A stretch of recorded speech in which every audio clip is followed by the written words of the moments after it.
Hey, Jesse. Hi, Naomi. This is Manny from Minneapolis. I'm going to spend the next few minutes on this video walking you through the assembly process of Jesse's chair.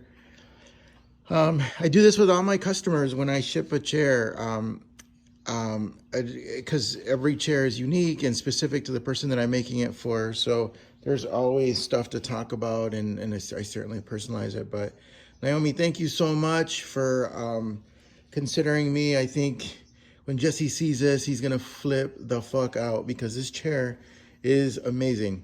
I love this chair. So first, let me just kind of talk to you about the chair itself. Again, I'll spend the next few minutes talking about the maintenance, putting it together, what you need to know about it, the inlay, the engraving, all that stuff. So that way when people ask, you know, right? So I will start off with the engraving. So this is laser engraved, right? And then I go in and color fill it. So the fun part about working with customers is it's all custom. You design it, I build it. So I appreciated the story, that kind of the inside joke story about whittling wood chair. Jesse, you're getting old as fuck, man. 45 years old. But I shouldn't complain, dude, because I turned fucking 50 in September. So who's old now, right? And then you can't really see it in the video, but I love how Naomi personalized that. So with every chair, I always put my logo, custom made by Do It Son. So tell everybody, I'll throw in some business cards in the kit when I take this chair apart. The entire chair, man, is made out of redwood cedar. So this is important for you to know because when you're out or in the rain, you don't have to worry about it. It water repel right off. This can sit in the hot sun, and the nice thing about cedar is heat repels, right? So it can sit in the hot sun. It's never hot to the touch. You can sit in it. And then maintenance wise, like depending on how much sun this gets, over time, all of these stains are going to fade. And so here I can talk about the stains here in a minute. So of course I use pitch black. I mean, you could take a paintbrush over in the years to come when it does fade and just go over lightly. And then a little bit later when I have more time, I'll text you all of the stains that I used. But off the bat, there's black, there's the turquoise, which I fucking love. There's like a dark cherry, there's a dark mahogany, there's like an aqua or like a light gray, and then like a red, shit, I forgot. Anyway, the point is, and then there's like a brown. I think the edges are brown. But the point is, there are many stains happening on this chair, and that's what makes it fun and very artistic. And it screams Texas, man. I fucking love it. So the seat, again, what I did, these are 1x4 boards, and I wound up stripping them, and then each strip is cut, and those are black. So I kind of incorporated some stain and black in there, and then the engraving. So this here is an inlay, right? In case you didn't know, an inlay means that it's cut from the same wood and put back, kind of like a puzzle.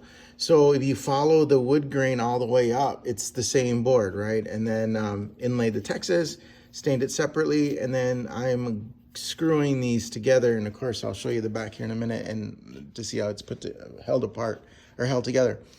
Let's see what else. So that's pretty much the maintenance, right? You don't have to worry about it. You live in warm weather. You don't have to worry about winter. But it won't rot. It won't retain water because it's cedar wood. This thing will last you forever.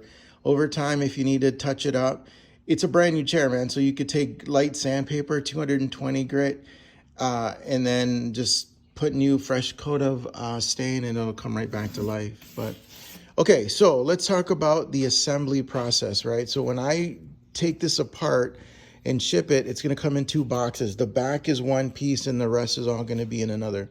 So the first thing you're going to start off with when you're assembling the chair is, I call it the base, right? And so it's really the 2x6s. It's the right and left. So as I'm referencing the chair, when I'm looking at it, I'm always going to call it right and left, right? Everything underneath is going to be labeled. So in theory, like the seat, it's 24 inches wide, right? You can mix them up. It doesn't matter. but I'd like you to put it back the same way because all of these screws are pre-drilled, right? So I want you to use the same one on everything, and everything is going to be labeled underneath, so look for that and match them up. So number one, first thing you're going to do is set your 2x6 as your base apart, right? So it'll be marked. You can't see it now, but it'll be marked right and left. The spacer, it goes in between. And start on a flat surface. Here's the funny thing.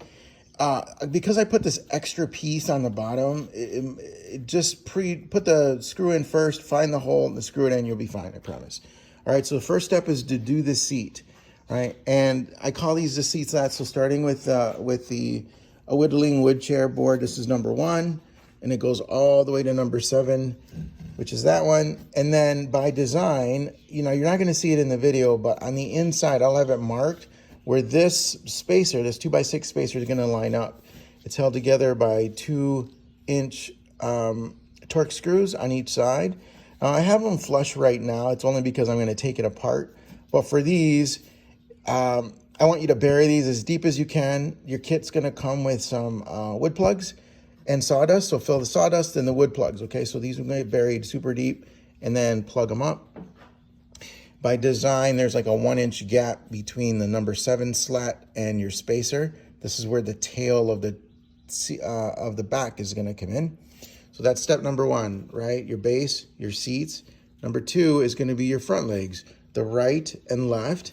Now, in theory, you can mix them up, but keep them the same because, again, because this is custom built, I don't necessarily have a template for these. I kind of eyeball it. I just want you to keep the legs to the right side, right and left. Look for the label. And then the back is a little bit different because it's got the back slant, again, right, and then this one's the left one. And then in between is going to be this 21-inch 1x4 board, right? This is the back support.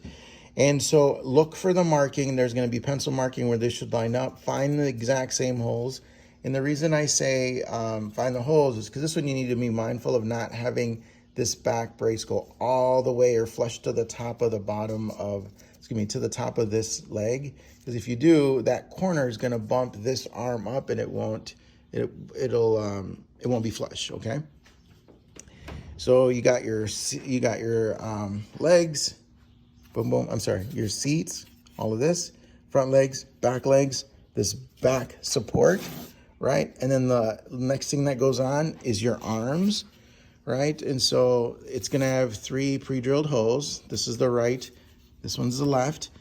And then just screw them in on the top. I cut this flat to mark it almost where lines up straight with the inside of the back leg. I did the same thing here, right? So just that's going to be your indication where that should sit nicely. And then the last thing you put on is your back. Now your back is held together by 8 screws. These 8 screws are 1 1/4 inch screws, right? They're the only small ones. This chair is held together by 2-inch Torx screws. And the nice thing about the Torx screws is that these are coated, right? So these are deck screws. It's a T25, and I'll throw a drill bit in there for you in the kit. These are the best you can get, and they're coated. They won't rust. They won't rust or bleed. Sometimes old screws bleed and whatnot, but it's pretty sharp.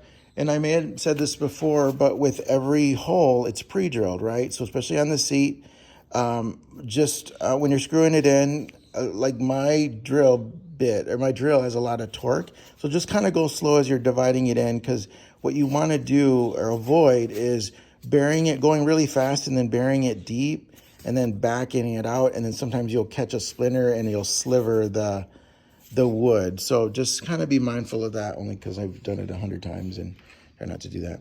So anyway, they're countersunk, so just keep it flush to the top.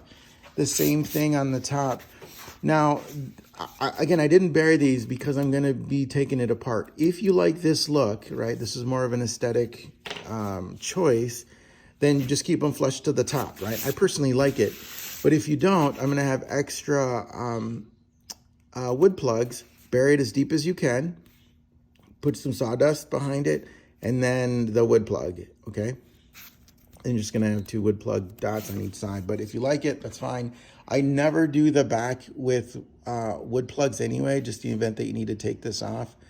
It's easier, and sometimes the angle of the back interferes with the drill, whatever. So that's it. And then the last thing is your back, right? That just slips and slides right in there, and you've pretty much put together a chair made by me. So I cannot say enough nice things about this chair, man. Every one that I make, and I've made hundreds and hundreds of chairs, they're all so different, you know, and knowing that I was making it for you guys, I definitely took a lot of TLC care. Sorry, this is all dusty and shit because I was sanding last night, but I absolutely love it. And I am just geeked out over this fucking chair, man. I think the colors just scream Texas. I was telling Naomi, like, I love it. I absolutely love it. And I'm excited to build you another one, a matching one. And, you know, hopefully we can get the kids' names somewhere on this chair to represent the whole family. But that's pretty much the chair. Very quick recap, right? Step number 1 is your base with the seats, 1 through 7. Don't forget the spacer in between. Look for all the markings. That's what's really going to help you. Like, I'll mark everything underneath everything. Then the front legs, then the back legs, along with the spacer that goes in the back support that goes in between the 2 back legs. Then your arms sit flush on top, right and left. And then last is your seat, or your back. And then one last thing is underneath the tail, there's going to be 3 screws down here, and this keeps it from shifting over time when people sit in the chair, okay? Every screw, as I mentioned, is going to be 2-inch. You can't go wrong, except the ones in the back. And the thing to be mindful, because this has happened to me a few times in customers, is, you know, this is a 1 1/4 inch screw, right? So it's a smaller one. So just be mindful of not going too deep, because I don't want you to rupture the back of the back, if that makes sense. So just go in deep enough. It's good. And that's it. That's how you put my chairs together. So Naomi, Jesse, I love you guys. Say hi to the boys. Watch this video. If you have any questions, FaceTime me, and I can, you know, walk you through it if you run any issues and whatnot. But let's see what else. That's it. I'm going to take this apart, label everything underneath, and get it shipped out. I'll send you the tracking number here, UPS, and hopefully you get this by Saturday. I'm pretty confident you'll get it by Saturday if I get it in the mail by noon. So here it is. Thanks, you guys. I love you. I will see you soon. I hope you guys are doing well. And I think about you, the family, the boys, your dad, your mom, all the time. So, yeah. Anyway, love you guys. I'll talk to you soon.